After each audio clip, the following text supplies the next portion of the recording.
everyone, and welcome to Growing Together, a gardening podcast with me, John Lamb, and Don Kinsler, a lifelong gardener and the North Dakota State University Extension horticulturist for Cass County. Don, how you doing today? I'm doing great. I'm still enjoying fall, and I'm looking forward to next spring already because the geraniums that I'm overwintering, that I cut back, hauled down into our basement, put under lights, I cut them back severely, and they've got nice new growth coming. Already? So that's a whisper of spring already. Yeah. So I am already preparing for next spring's geranium. Yeah, it may be kind outside. of brown outside, but it's green inside, isn't it? It is green under the lights in our basement. And it's just good, too, as it gets a little bit colder. Just so, you can go down there, you can put your hands in the dirt, you can do a little, you can do a little gardening all the way through the winter. Yep, so I would love to have a greenhouse, a backyard greenhouse, but I don't. So in the meantime, my basement is my greenhouse. Oh, I tell you, in the middle of winter, I go down in that basement, I can smell the aroma, kind of the moist earth. You know, when you walk into a greenhouse, a commercial greenhouse, you have that aroma.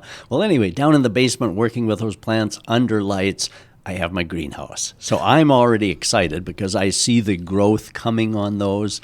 And yeah, spring can't be far behind, can it? If I'm seeing geranium sprout already. No, and we're looking forward to spring with this week's podcast. We're going to be talking about the Prairie Garden. This is a annual publication that we kind of look forward to, and it's got some great ideas. And this one is shaping spaces. Yes, and a good gift idea for gardeners. My gosh, yeah. So it'll be fun to discuss that because it is.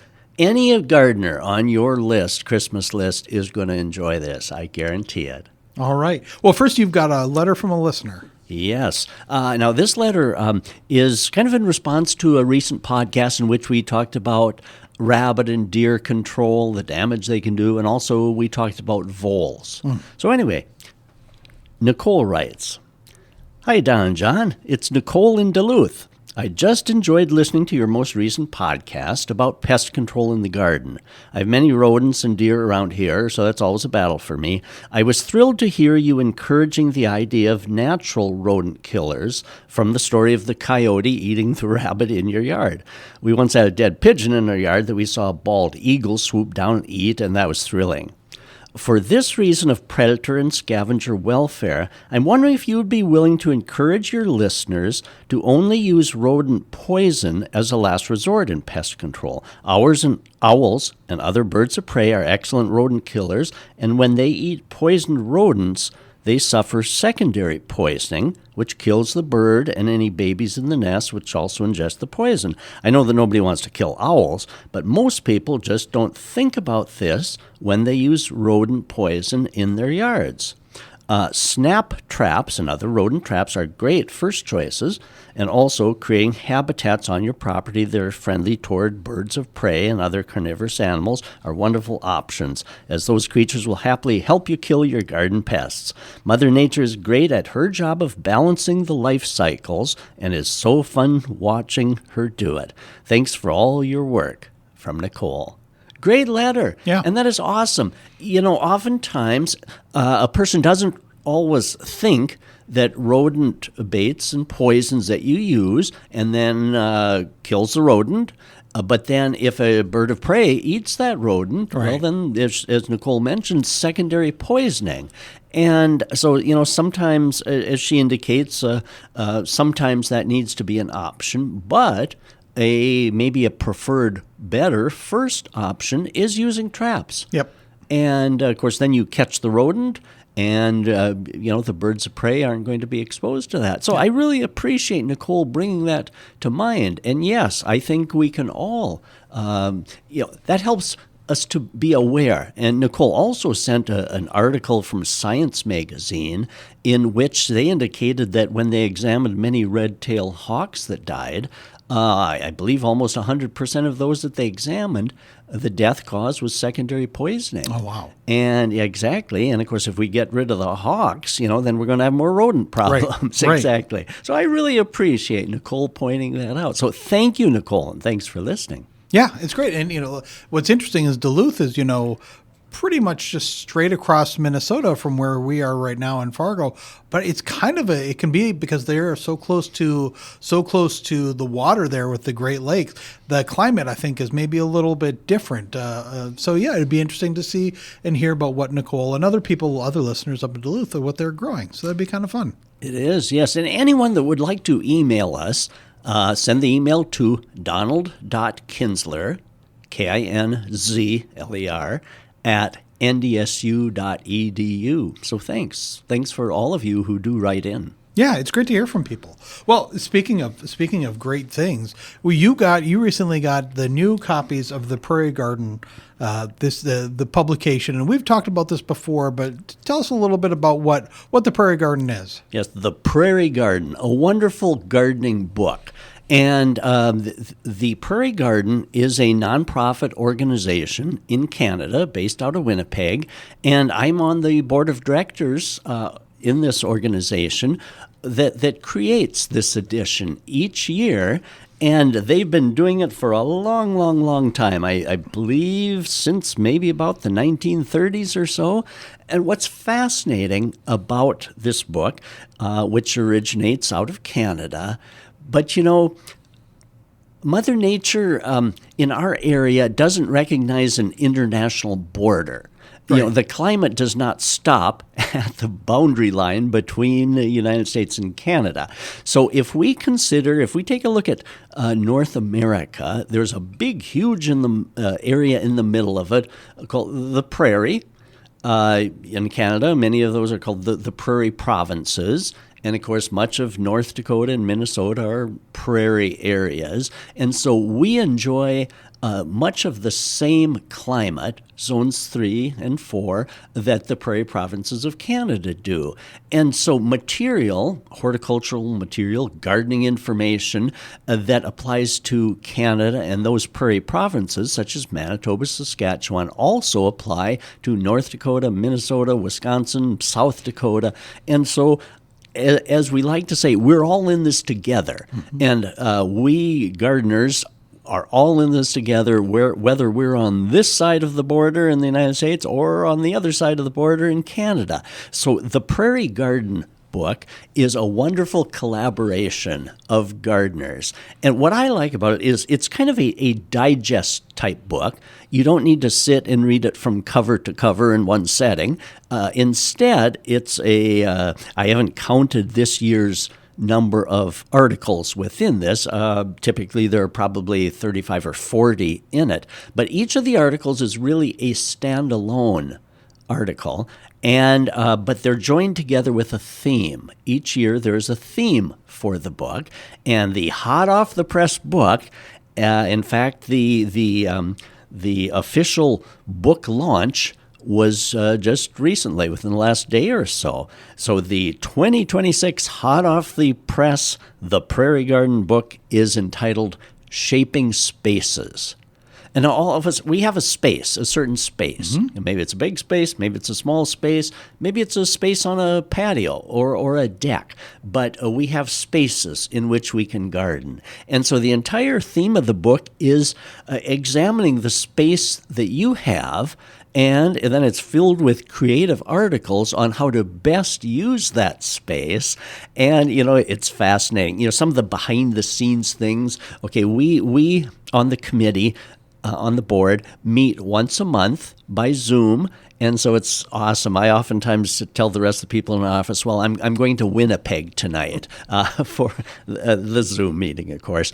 And so we work a long time putting ideas together. What should this year's theme be and how to pull it all together? And so there's a lot of work that goes in behind the scenes on the Prairie Garden. How did you get involved with this? Well, that's a good question. Yes, how did I get involved with this? Well, I tell you how I got involved with it. I happened to be just looking on some gardening websites, getting ideas, I think probably for the garden column, looking on some websites, and all of a sudden I saw, gosh, there's a website here out of Winnipeg, the Prairie Garden. And so I kind of delved into that a little bit, and I said, oh my gosh, there's a book series here that they create each year. And so I looked a little further, and the topics in this book series seem to apply so greatly to us. And so I ordered the current edition a few years ago. And then I noticed on their ordering website, you could get past editions. So I ordered the current year, and then I took a look, and I thought, my gosh, each of these years is so fascinating. One year was devoted to roses. 1 year was devoted to shrubs. 1 year, the entire edition was on perennials. So I ordered, I think, probably about 20 of the back editions of them, because I think they probably had editions going back maybe to 1997 or so that you could still buy. And so I thought, boy, before those disappear and everybody else, hogs them, so I can't get any, I ordered back editions too. And because I was ordering so many, the very wonderful salesperson actually called my office and got talking with our support staff and eventually with me. And then they asked, would you like to be on the board? And, well, that was thrilling. I was more than happy to join. And so then there's kind of a process that you go through to join that board. And so my admission was approved on it. And so we meet monthly ever since, developing these wonderful books. Well, and I think what's really great, too, is that, I think I had a blind spot to thinking about, looking to Winnipeg, looking to the neighbors to the north, because just not even considering that this border, like you said, this kind of imagined non-physical border has no bearing on the climate there, and so I tended to look down into Minneapolis. Well, Minneapolis for inspiration. Well, Minneapolis is a different zone, and Winnipeg is not a different zone. And so, exactly. In fact, like I always say, if it plays well in Winnipeg, it's going to play well in Fargo too, because much of that area is Zone 3. And so what does well there, I got to tell you a quick little story. A few years ago, I wrote my garden column about mums, how to get perennial mums to grow here. And the section editor of the newspaper at the time kind of took my article, and he gave it kind of his own title, which got published. And the title he gave is Mums Can Grow Even Up Here. And then I jokingly wrote the next column. I said, in the column, I said, what do you mean, even up here? I said, if we take a look at North America, a map of North America, North Dakota is in the geographical center. Way up here would be the Arctic Circle. North Dakota is not way up here. It may be in the United States, but it's in the center of North America. And so I had a good time saying, what do you mean even way up here? So if we take a look at North America, as I said, North Dakota, Minnesota, Manitoba, Saskatchewan, we're kind of in this neat blob right in the middle of the continent. So yes, we share things with our Canadian neighbors so greatly. And so it is nice. We don't need to consider that we're even up here. It's we have a wonderful gardening area right in the middle of North America that we share with our Canadian brothers. All right, let's take a quick little break, and when we come back, we're going to dive into the new edition of the Prairie Garden and its theme, Shaping Spaces.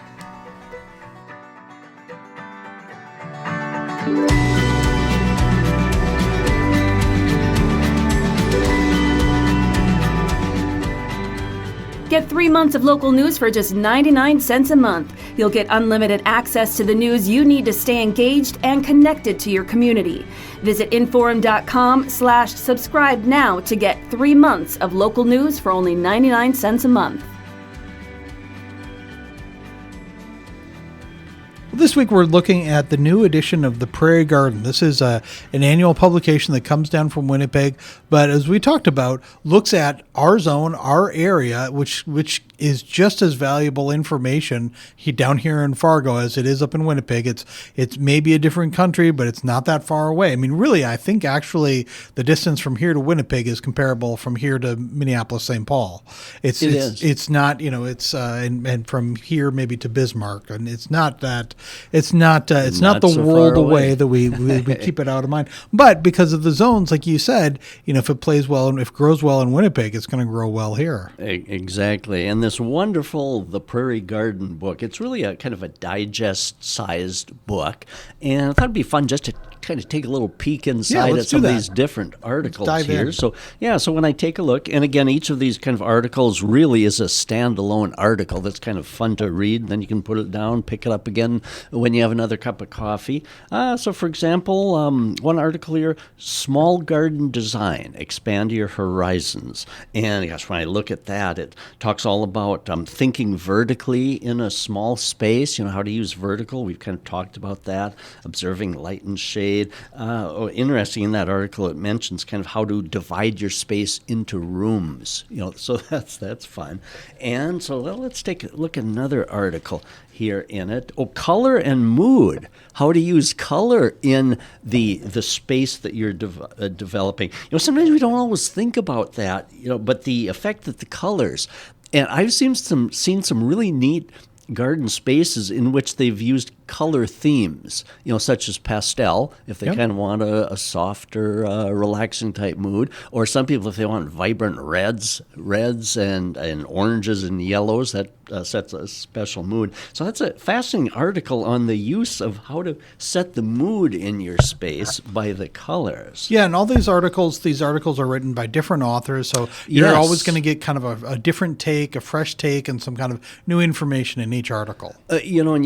John, you mentioned that, and the thing that I like about reading these articles, as I have in past editions too, is that the author of each article is passionate about their subject, and they talk about all the little intricacies of their topic, things that you wouldn't know unless you really were experiencing that, kind of the little nitty gritties of that topic that those people know. And the other thing that I like too, on each of these, it indicates each author, and then it gives a little history of who that author is and what they're passionate. So it's interesting too to see, to kind of meet who each of these authors are. Here's a neat article, Designing a Prairie Garden in Colder Climates.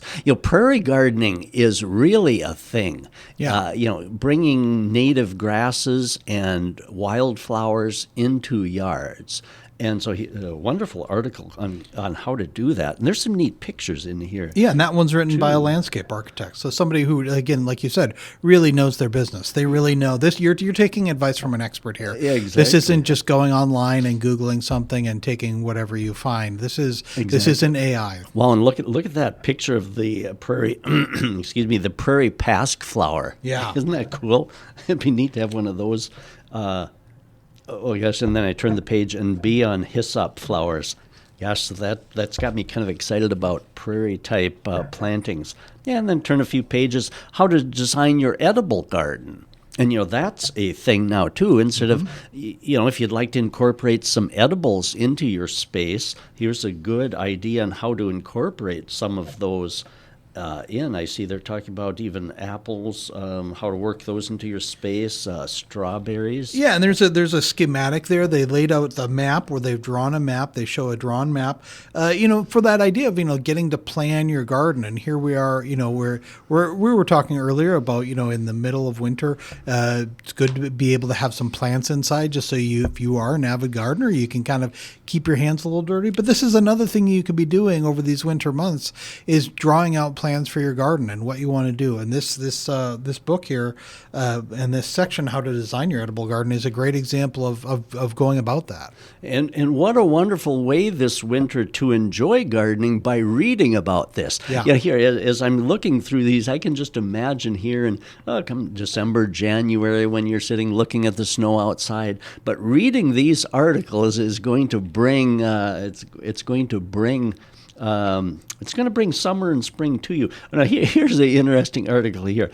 Darkly Beautiful, bringing a touch of goth to your garden. That'd be very popular for some people. You would, yeah. Yeah, these black night hollyhocks, those look gorgeous. Oh, yeah, and here, when I turn the page, a goth garden doesn't have to be entirely black. Here's a bold contrast between a dark purple sweet potato vine and the lime-colored sweet potato vine. Have you ever grown the dark? Yes. I think the one might even be called Blackie. Is the cultivar of it. And so so if goth gardening is your thing, there's even something in here for that. Let's see. And when I turn up to about page 69. Designing a native plant garden in a shady space. For some people, their space is very shady, and so you need to choose certain things that are going to do well in your shade. And so, here's an article, designing a native plant garden in a shady space. A professor, curator of botany at the Manitoba Museum in Winnipeg. So again, there's people writing with passion and expertise on these things. So isn't that neat? The shade garden is something that I think I could really use. So you'll use a little. Yeah, and it mentions the specific plants, selecting the various plants, so they don't just kind of tease and tell you something you kind of should do or ought to do. They give you the specifics of how exactly to do it. Well, then they even break it down too. The native plants for moist shade, native plants for dry shade. Oh yeah, I see them. Native plants for wet shade. Yeah, so they have a lot of. It's some good detail in there. Yeah, it is, and it's a really, you use the term it's a digest, but it's really easy to digest information. Yes, they break it down in a way, like you said, you can pick it up, you can put it down, you can read a little bit, and you can come back and start a different chapter. But even all the way through, the way that they break up their individual chapters is very smart, and it makes it very reader friendly. It is, and because perennial gardening is very popular. I love our perennials. So I'm looking up at page 93, Perennial Planning, a joyful guide for every gardener. And this was written by a master gardener and owner of a gardening enterprise. And so perennial planning, a joyful guide. And so in that article, it tells you all about how to develop and design your perennial garden. So awesome. That gives some wonderful tips about right after that, there's a section, Reimagining Small Spaces. That's neat, because in fact, one of the photos there shows the very small, narrow space between two houses. And as city lots get smaller, the spaces in between homes becomes narrower. Yeah. And so I like the concept of even a long, narrow space between two houses. Here's some ideas of what to do. Yeah. And then so most of the Prairie Garden book is devoted to that theme called Shaping Spaces. But each of the yearly editions does have an article after those theme articles of other things. So about page 119, there's a section saying more on prairie gardening. So let's see what that has. Here's an article on growing winter squash. Good information. That's fun. I got to read that because I always enjoy our winter squash that I save all winter. Oh, pears for the Canadian prairies. Now that is interesting because I don't have a pear tree, and a person will need a couple pear trees of different varieties for pollination. But here, I'm curious to read that article as, what for the Canadian prairies, and of course that's going to work well here in our area. What are the varieties of pears that this author has found the best? In fact, this was a plant pathology originally from Wales with the Alberta agriculture. And so I'm curious, what varieties is he recommending of pears? Right. And so, and here, our very own Dr. Todd West. He's been on our podcast. Dr. West is the head of the NDSU Woody Plants Improvement Program. And so one of the tasks of each of us board members is to either write or solicit articles for this book. And so I talked to Dr. Todd West and asked, would you write an article for us on some of the great woody plants that are being developed or have been developed at NDSU. So Dr. West wrote a whole article featuring many of the wonderful woody plant introductions from NDSU and their descriptions. Ooh, there's a lava burst buckeye. I love the name, lava burst buckeye. And so, yeah, that's fun. See, we have even people from our side of the border that can contribute to these. Oh, there's an article, Owning a Hobby Greenhouse. See, I mentioned, someday on my list, I would love a little hobby greenhouse. And here's a good article on kind of how to start and maintain a hobby greenhouse. Oh, here's even one, Growing and Cooking East Indian Food. Mm-hmm. See, so the range of articles in this is just fascinating. So, yeah, not just an edible garden, but an edible garden or specific, or at least part of a garden that's very specific to a type of food, where you'd want the right kind of spices and you'd want things that maybe are a little bit hard to find. Yeah, definitely. Oh, here, starting tree peonies from seed. That's on my bucket list, a tree peony. I have the standard peony, fern-leaf peonies. I don't have a tree peony. Oh, and tulip planting is a work of art. Gosh, I can't wait to sit down and actually read these articles. That is going to go so well with a cup of coffee. What listeners can't see is that you've already got your pages marked for the ones that you're most excited to dig into. Yeah, I'll start with those and then expand to the whole book. Yeah, and it really, I mean, it's not a well, we do say book.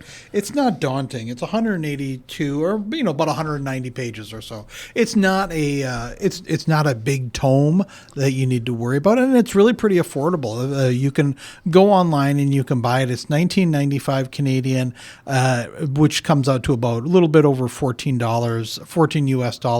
I'm not sure about and there's shipping. Some shipping. Yeah, there's some shipping handling costs, to mail it to a person. Yeah, and so there are some shipping costs, but very affordable. Well, so kind of for a stocking stuffer type gift for a gardener. And like you pointed out, they have back issues. And last year's, I think, was gardening on a budget. Yes. The theme was very budget-minded, which is always valuable and becoming more and more valuable. Before that, I believe, was year-round gardening. Yeah. So, all these things that if you decide that you're going to go and buy this year's, maybe look at some past issues and see if those interest you too, because maybe that there's a discount if you get shipped more than one or two copies. And yes, and also because on their order website, I'll give that website in a minute here, and on their site lists the past editions that you can buy as well. So, let me give if you get your pencil and paper out, let me give the order site here. Okay, if you're ready. Again, it's called The Prairie Garden, and the site to order is www.theprairiegarden.ca. And of course, the CA stands for Canada. Yep. www.theprairiegarden.ca. And so wonderful. That'll take you to the site. Then up will appear the spot to order the 2026 hot off the press Shaping Spaces, and then if you kind of look at the website there, it'll indicate past issues that you can order as well. Yeah, and we should say that as far as we know, it's not available here in Fargo. No one's carrying it. That's why you will have to go online. We are looking for local outlets that would be interested in carrying it, but I believe right now ordering it online is a very simple task. All right. Well, this has been a lot of fun. And again, for gardeners who are already maybe kind of missing being out in the yard, this gives you something to sit back, read, do some planning with, and really kind buy yourself a Christmas gift. Yes, exactly. Keep your mind busy this winter by thinking about the different things that you want to grow or how you'd want to arrange your garden with this year's theme, Shaping Spaces. It's interesting. Sometimes you have to search for, what do you buy someone? But so many people like gardening, whether it's vegetables, flowers, houseplants, lawn care, trees, shrubs, landscaping, and so many people like gardening, but it's not always easy to find that right gift. So anyway, right before the holiday season, I'm just thrilled to promote this And again, it's a nonprofit. The profits all go into forwarding Canadian horticulture, United States horticulture. So it goes, everything, all the profits go back into educating gardeners for our whole big prairie area. And of course, information in our area is sometimes a little hard to come by. And that's what intrigued me about this. So many times gardening books that you buy or order might apply to southern United States, eastern United States, western, but there aren't so many things that are tailored right to our area. That's why I love this, and I'm sure everyone else will too. All right. Well, Don, thanks for coming in. Thanks for bringing it in this week. And you know what? Talking about this, maybe we should do a show pretty soon about some good gardening gift ideas. Oh, good idea. And thank you, John, and thanks everyone for listening.